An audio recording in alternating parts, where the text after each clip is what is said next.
Ich bin von Katzenstein und in diesem Video spreche ich mal über einen Irrtum, der immer mal wieder im Zusammenhang mit Plattenrüstungen genannt wird.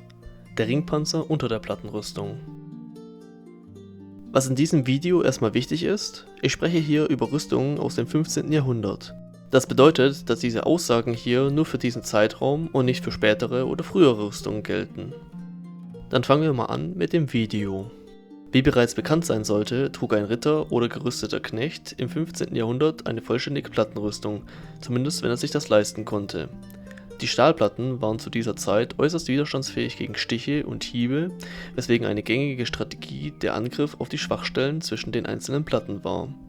Bei einer vollständigen Plattenrüstung wurden diese Schwachstellen durch einen Ringpanzer geschützt, also sprich das, was wir in der heutigen Zeit Kettenhemd nennen. Jetzt kommen wir aber zum genannten Irrtum, den ich in Gesprächen mit anderen immer wieder festgestellt habe. Unter der Plattenrüstung befindet sich kein vollständiger Ringpanzer, sondern ein Kettengeflecht, das lediglich die offenen Schwachstellen der Plattenrüstung abdeckt. Dieses ist meist an einem Rüstwams angenäht und schützt vor allem die Achseln sowie auch manchmal die Schultern und die Ellenbogenbeuge. Warum hat man jetzt aber ein Rüstwams mit angenähten Panzerring hergestellt und sich nicht einfach einen Ringpanzer übergeworfen? Das hat vor allen Dingen den Hauptgrund, dass ein vollständiger Ringpanzer sehr schwer ist, ungefähr bis zu 12 Kilo. Unter der Plattenrüstung hat er gar keinen Nutzen, also hat man sich eine Möglichkeit überlegt, um Gewicht zu sparen. Nachteil ist natürlich das Waschen des Rüstwams. Ihr könnt euch vorstellen, wie sehr die Ringe bei Kontakt mit Wasser rosten würden. Ihr könnt mir mal in die Kommentare schreiben, was ihr denkt. Wurden die Ringe zum Waschen entfernt und später wieder angenäht, oder hat man das Rüstwams nach dem Kampf einfach nur ausgelüftet? Ich würde mich über eure Meinung freuen. Jetzt haben wir geklärt, dass die Schwachstellen am Oberkörper nicht durch einen vollständigen Ringpanzer geschützt wurden. Was ist jetzt aber mit dem Rest? Gerade für den Hals gibt es noch ein Rüstteil, das man Panzerkragen nennt.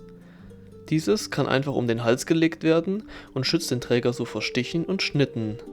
Für den Schritt wurde entweder ein Ringpanzerrock oder eine Art Ringpanzerunterhose getragen. Vorteil des Rocks ist natürlich die einfache Herstellung. Jedoch eignete er sich nicht wirklich zum Reiten.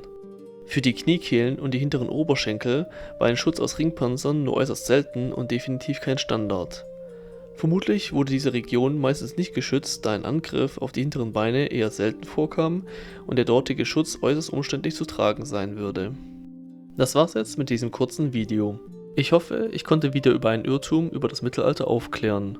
Man muss natürlich sagen, als die ersten Plattenteile an Rüstungen aufkamen, insbesondere die Brustplatte, wurde zunächst noch ein vollständiger Ringpanzer unter der Platte getragen.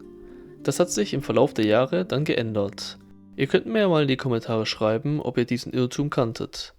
Ich würde mich über eure Antwort freuen.